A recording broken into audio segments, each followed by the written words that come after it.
So it's later in the day on July 27th, 2022. In a few hours, it'll be my birthday. And I've always prayed to have good birthdays, but I've never actually had very good birthdays. Never. My dad would always tell me growing up, what do you think this is, your birthday or something? And he'd always slap the shit out of me or, make sure that I didn't feel special. And a lot of times I didn't get the type of emotional support that I could have used on my birthdays.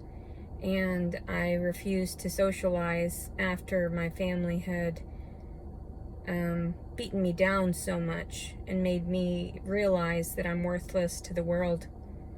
And then, everything that's happened with the government and everything has happened with, these military men and everything, I realized that I'm worthless and nothing that I do matters. I've been out of the hospital now for a few hours, and I managed to go and eat something that I probably didn't need. I know I didn't need because I ended up with a headache and nausea, and I know I'll have diarrhea here shortly. I went over to Panda Express and had some of that Kung Pao chicken. I used to love it years ago when I was accustomed to eating all the junk food and on all the trash, meats and things that had the antibiotics and hormones. But immediately after I ate it, I could feel that I was lightheaded, and my stomach started hurting. So I was sitting in the car and I was trying to hit up anybody that had any kind of smoke, any kind of green that I could, because I don't have my medicinal marijuana card right now. It lapsed, and I would have much rather just gone to a dispensary to get my medicine and to be able to chill by myself and enjoy my birthday in solitude like I've done many years, in the past. And because I never really reached out to try to socialize. I knew that I was unwanted. A lot of the people, even up in the north, they didn't appreciate that I was smoking marijuana, and they thought it was bad. Oh, look at all the infiltrated veins by everything they had done. They ripped apart my veins, and I'm bruised everywhere, so I look like a fucking crack whore. That's normal. Who cares? I went over to Walmart and I bought a bra at the very least for like $10, and so my tits won't be so saggy and disgusting. And I try to hit up some people to see if they could get me some weed, and I really have no friends. I didn't make many friends down here, around here, and a lot of times there were a lot of like simps that wanted to hang out with me. So I'm hopeful that I can get some weed by this evening. But of course they wanted tit pictures and everything, and degrading. And I honestly, I don't care at this point. I realize that I'm unwanted. I realize that this baby doesn't matter to anybody. This baby doesn't matter to the men that had ejaculated in me. It doesn't matter to anyone. So I went ahead and I bought myself some Swishers, and I started smoking that because I didn't have any weed to smoke. So what's some tobacco? Who cares? Like, no one cares about this child. If they would have cared, they wouldn't have put me in jail. They wouldn't have confined me. They wouldn't have driven me crazy like that. So of course I did send some photos of my tits and stuff, and not fully exposed, just like cleavage pictures. But that's how it goes when you drive women crazy and they just have nothing to live for. And like I said, tomorrow's my birthday. Happy birthday to me. And I have no one to share it with. I have nobody to comfort me. I have nobody to tell me it's gonna be okay. Nobody to protect me. And that's always, like, I'd always thought that my genuine kindness was going to to pay off one of these days, and somebody was going to care about me individually and want to understand that I'm not emotionally, like, I'm emotionally vulnerable to a lot of these predators, and then I just can't help it. I feel like I can see the goodness inside of them. That's why I give them that leeway, that benefit of the doubt, like I always talk about. And they turn around and they assault me and abuse me anyway. And I realized that I was just pathetic all around for thinking that I was a human being, for thinking that I was an equal, for thinking that I was worth anybody's time. So, like what Thomas had done, and then Jason the following couple days after, and now I'm getting abused because I can't relay the truth. I can't relay my, freedom of speech. And I am very scared. I know I'm supposed to try to go tomorrow to talk to the sheriff's department to try to file for the assault from my brother, since they didn't want to file, last week. They said I had to go into the facility. How was I to go into the facility when I was forced to go up to Little Rock? And they have information. They all have the information. They all have the pings. They all have, my location, my exact everything, because these officers are the ones that have been harassing me. That was an officer that harassed me at the gas pump. That was an officer that harassed me there at the gym, that got me in trouble and forced me to be confined. And people don't care. They just think that I'm the issue, that I should be the one that is abused. And then everybody says my child should be important to me, when it's not important to anyone else. It's not important to them that I'm hurt. It's not important to them that I'm under so much stress. It doesn't matter to them that I literally have panic attacks and seizure up to the point of not being able to interact with the world around me under such severe stress. It doesn't matter to anybody. I'm a pathetic loser, wannabe, and I get that. I knew that. But I thought that maybe one day I would be able to pursue being one of those normal people. But I'm not, and I never will be. I understand that my psychological disorders and, the physical disorders that I have, like the panic attacks that turn into seizures, are not normal for most people. And even to witness, that's why they try to abuse me during those times and tell me that I'm faking it. In actuality, I'm not. Like, I can't pull myself out of that. I just detach. So I know that I'm an easy target. I know this child means nothing to anyone else. And at first I thought, oh no, this baby means so much to me. Eventually somebody will want to love me, and then the baby. And, that he's so, he's so special because he's gone through so many hardships, and he's had a really rough start about everything. And, no, that doesn't happen.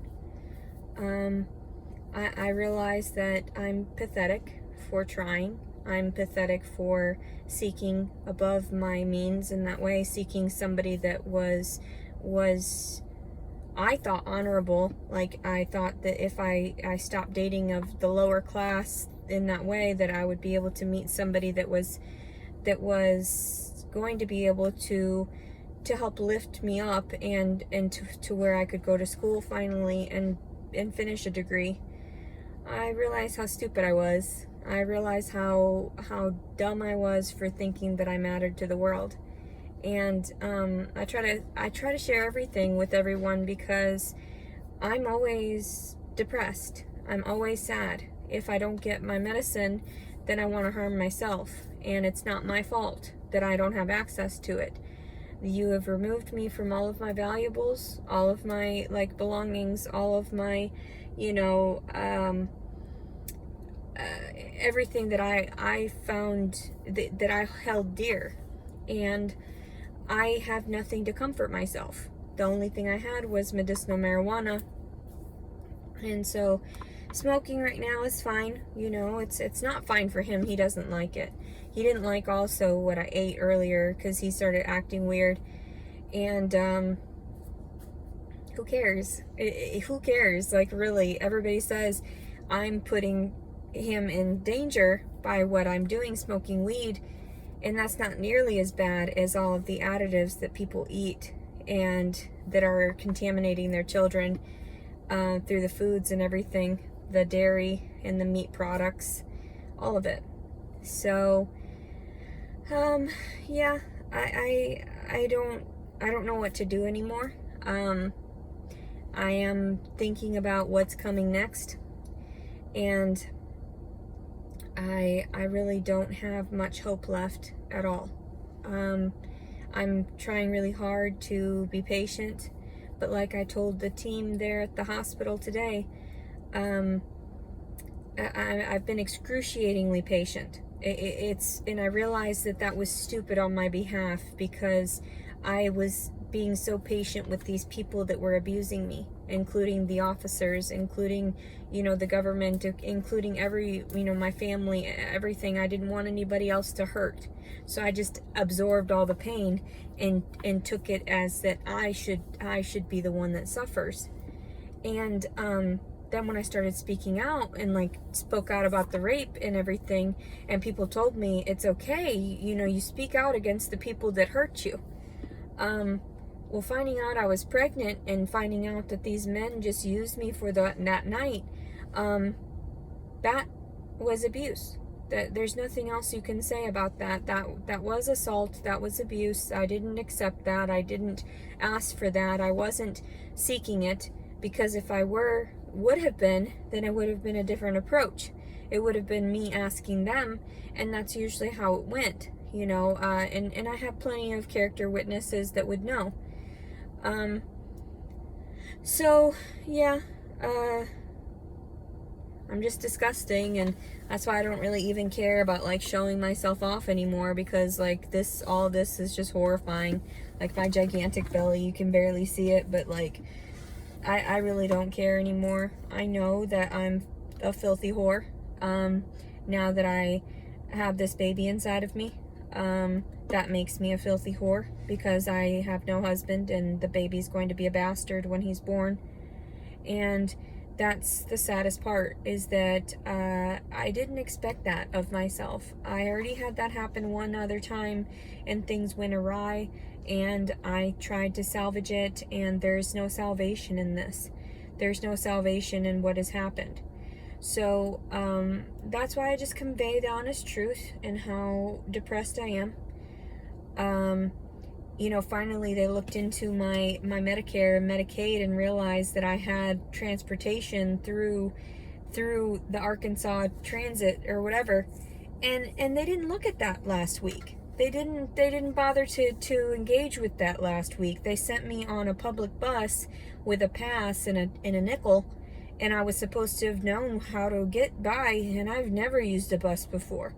So and when I went to go pick up my vehicle after I was dropped off by that transit bus, I just hopped in my car and drove away, sped away, because I didn't want to engage with my mother. So I have no articles on me, nothing else, and I'll have to talk to the sheriff's department and hope that they don't detain me for the warrants. And if they try to, then I'm gonna light myself on fire. I really don't know what else to do. I don't know what else to do aside from attacking myself, because everyone is attacking me for things I didn't do. I didn't falsify the reports. I don't know why you'd like to put me in jail for that, because if it's a felony offense and I get accused of that, then my disability is, you know, retracted from me. Then I won't have the coverage that I need for my mental health. I won't have the coverage that I need, the support that I need, the financial support for myself and supposedly this child. I don't know who would offer me a baby while I'm homeless. I think that that's absurd. If I would have had a suitable place to stay, I wouldn't even think about harming myself, and I probably would have stopped smoking marijuana, willingly, not even like forcibly. So I think that people need to realize what they do to force others into a state of mental, detachment, mental disillusionment, and I don't know what else to say. I'm preaching to a brick wall, because it seems like nobody wants to engage with the fact that you violated the constitutional rights of a disabled person throughout the last however many years, especially while I was living here in Arkansas, and I tried to appropriate myself as a normal individual, and I will never be normal. I will never be normal. I will always have these disorders that I will have to fight every day, and the copious amounts of post-traumatic stress that I have incurred during all of this. So just because I'm super intelligent, just because I can attach in that way, that's also a form of autism.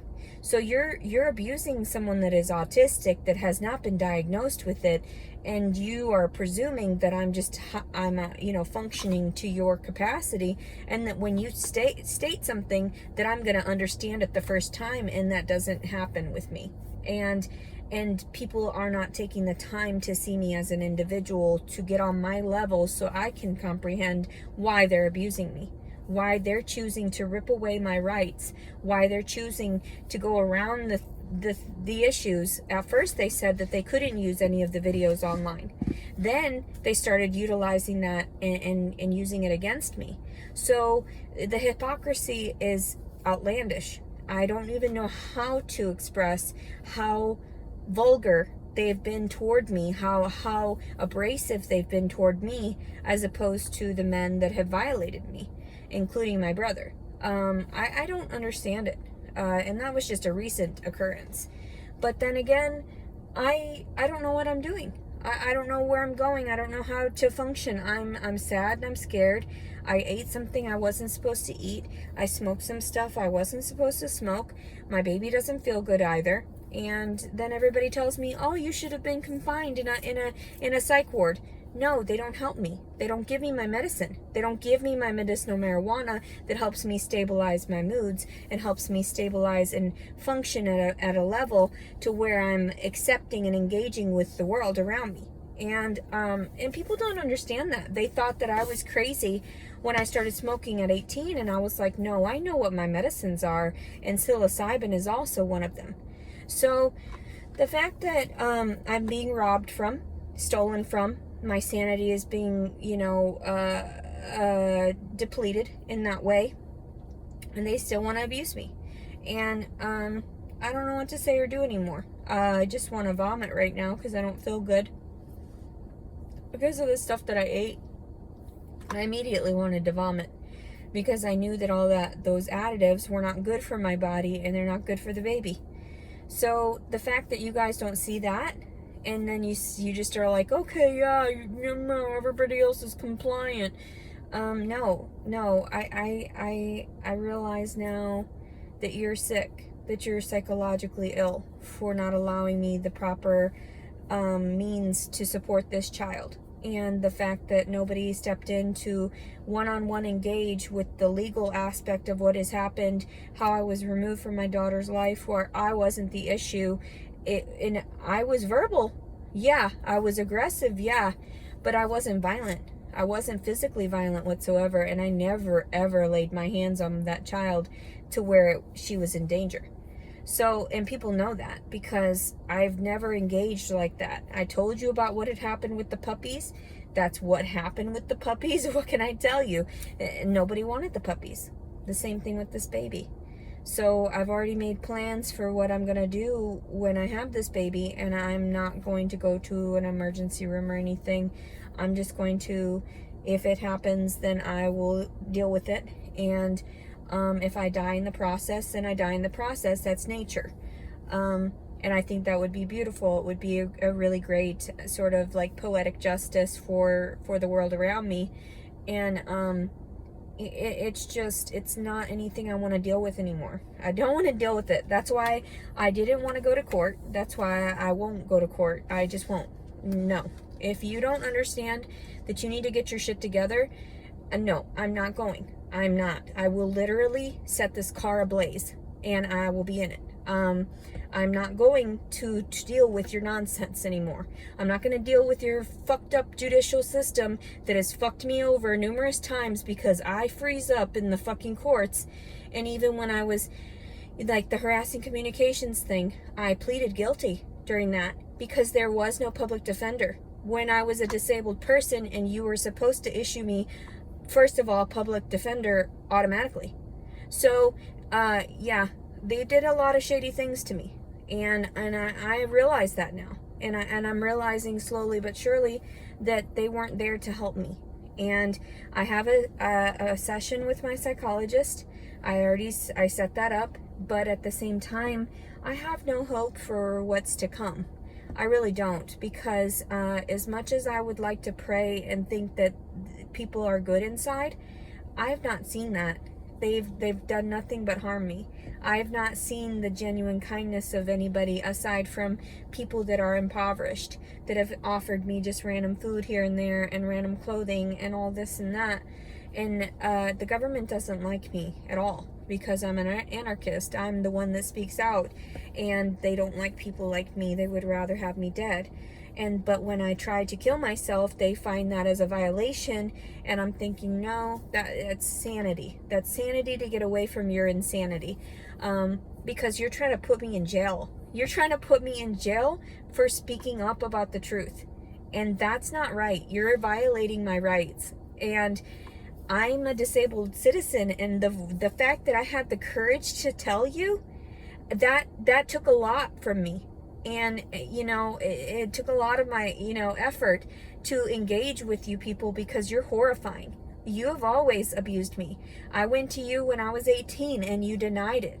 And you said that, you couldn't prosecute against my father. None of it. I realized I couldn't trust you fully. And now I realize I just can't trust you fully. And I want so badly to trust you. When they didn't take me away in cuffs when I made the video about my brother assaulting me, I was actually shocked. I was shocked that they didn't come for me to lock me up. And I was ready to drink the stuff underneath my mom's sink. And the officer knew because I backed up into the bathroom. And my mother's always told me that I'm the issue too, so I can't trust anybody. No one. Absolutely no one. And that's the sad part about my life, is that never have I been able to do that. And then you guys allow all these people to harass me online as well. And a lot of the authorities harass me online too, saying all this nonsense. But they're not seeing that I'm a disabled citizen. They're making people believe that I'm normal, that I'm functioning like them. And you try to make it out to be like I was manipulating something, and you know better. You know better. There are plenty of people that have engaged with me personally. They know, and like I can't deal with this anymore. I can't. I want to hurt myself, and I don't want to go into the stores because they've got me monitored and they know what I'm purchasing and they know where I'm at constantly and they know what I'm going to purchase. So the only thing I can do is steal it from people. Go into their homes or, steal it from their person and then be able to use that to harm myself because I can't trust you. When I tried to be honest about things, when I tried to get your help, you reprimanded me. And that's why I can't trust you in the courts either, because I know that if I go to court, you even revoked my bond. I didn't contact him. I didn't indirectly contact him. I don't know what your paperwork nonsense said, but I'm not going to fucking jail. I'm not. I didn't do anything. I'm not a violent person. I'm not a liar. I'm not somebody that should be scrutinized in that manner. Just because I'm so smart, just because I'm articulate, just because I'm well worded in that way and can manage to write eloquently and whatnot, doesn't mean that I'm not, special, You guys, if this were your child, if I were your child and you grew up and they had nothing, and then you were trying to force them into being normal and to abide by your rules in that way, you wouldn't like that either. You wouldn't. So the fact that I've, the autism that I have, that's never been diagnosed, and then I've just had to deal with it, like all my tics and stuff, and everyone said, stop that. Well, now you've got your autistic children, and you don't tell them to stop that, you tell them, work it out. These are, here's the coping mechanism, but you didn't do that with me. You treated me like I was a felon. You treated me like I was an issue, like I was a criminal, because I'm weird, because I didn't stand up for myself when I should have, or so you say. And then when I speak about it later, you're saying that I'm lying. No, you know what happened. You know that my ex-husband left me with loaded guns. You know all of that stuff. You know that it was a violation and everything. And I don't know what else to tell you. My veins feel funny. I feel funny. So I feel like clawing myself really badly, but I'm trying really hard to just be good. I haven't had much water because I don't want to go peeing all the time, because I can't go in and out of places anymore because I have no place to go. And I don't want to be caught like peeing anywhere, because then they'll tell me that I'm in trouble for something, and it's always something. I'm always in trouble for something.